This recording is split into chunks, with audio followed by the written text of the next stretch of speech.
ইলিয়াস হোসেন, যেমনটা আমরা দেখছিলাম, বলছিলেন যে যে প্রশ্নটি আসছে স্বাভাবিকভাবে সামনে, যে এই যে কালেমার পতাকা রাজধানী সহ বিভিন্ন জায়গায় আমরা দেখতে পেলাম, আপনি কি মনে করেন এর নেপথ্যে কারা?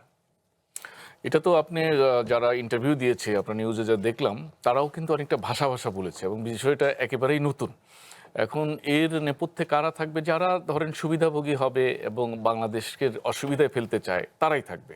এখন নির্দিষ্ট করে বলার জন্য আমাদের আসলে আরো ইনভেস্টিগেটিভ রিপোর্ট দরকার এবং গোয়েন্দা তৎপরতা বাড়ানো দরকার যে আসলে এর পেছনে কি আছে।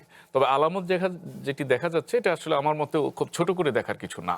কারণ ইতিপূর্বেও আমরা দেশে দেখেছি যে বাংলা ভাইয়ের উত্থান দেখেছি, আরও বিভিন্ন জঙ্গি দেখেছি। আবার কোনো কোনো সময় যারা রাষ্ট্র পরিচালনায় ছিলেন সেই সমস্ত সরকারের বিরুদ্ধেও এক ধরনের সমালোচনা বা অভিযোগ এসছে যে তারা জঙ্গি নাটক করছে। তো ফলে এটার আসলে কার ইন্টারেস্ট?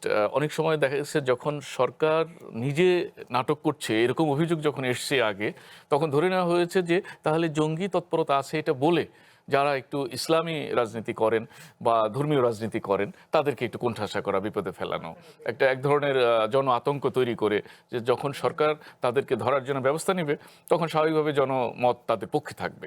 এই জাতীয় রাজনীতিও বিভিন্ন সময় হয়েছে। তবে এখন যেটা আমরা লক্ষ্য করলাম, বিশেষ করে আপনি আরো কয়েকদিন আগে বেশ কয়েকটি জেলায় মিছিল হয়েছে জি। মোটরসাইকেলে করে এই পতাকা নিয়ে, সেইগুলো দেখলে কিন্তু খুব স্বাভাবিক মনে হয়নি। কারণ এমন আপনি দেখেছেন যে এই লোকগুলোর মধ্যে থেকে কেউ কেউ বলার চেষ্টা করছে যে বিশ্বকাপের খেলা দেখা হারাম, তারপরে অমুকরা খ্রিস্টান, তমুকরা ইসরায়েলের সাথে সাপোর্ট করেছে, তাদের খেলা দেখা হারাম, জি। এইসব এবং কি খুব প্রকাশ্যে বলছে তারা। আপনার ইউটিউব বলেন বা বিভিন্ন হুজুরদের নিজস্ব চ্যানেল আছে সেগুলোতে বলেছে। তো এখন আমি শুরুতে যে কথাটা বললাম যে এই বিষয়টা হালকা করে দেখার সুযোগ নেই। এটি গোয়েন্দা তৎপরতা বাড়ানো দরকার এবং সরকারের এখনই এদিকে খেয়াল করা দরকার। সরকার কি এরই মধ্যে খেয়াল করছে বিষয়টি আপনার মনে হয়, নাকি না এখনো ততটা গুরুত্ব দিচ্ছে না বিষয়টি? আমরা আসলে যে পর্যন্ত সরকারের কোনো মুখপাত্র কথা না বলে সেই পর্যন্ত আমরা জানি না আসলে কি করছে।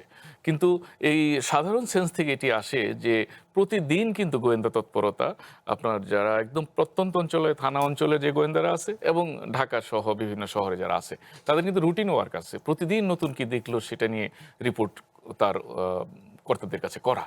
ওই হিসাবে আমি বলতে পারি যে নিশ্চয়ই তারা এটা জানে এবং করেছে। আর এই বিষয়গুলোর সাথে দেশি বিদেশি রাজনীতিও জড়িত থাকে নানাভাবে।